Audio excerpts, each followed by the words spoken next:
আর দুটি সখী ওই বৃক্ষের মধ্যে আর একটি বৃক্ষ, সেই সবই বৃক্ষ, সেই বৃক্ষের উপরে দুটি পাখি বাস করত।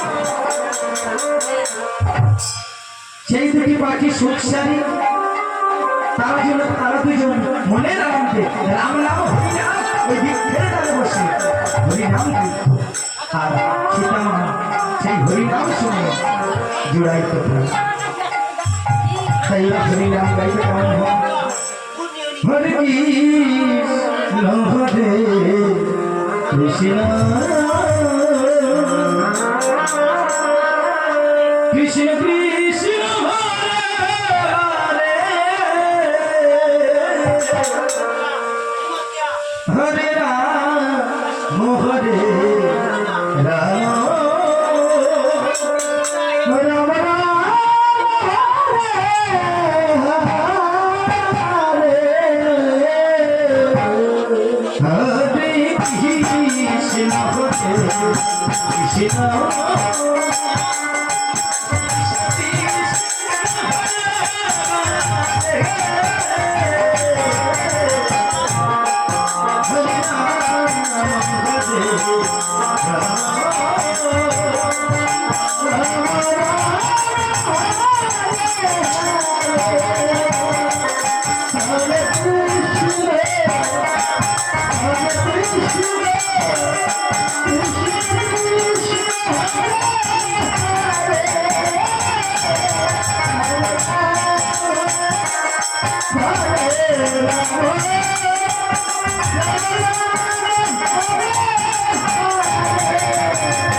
Hare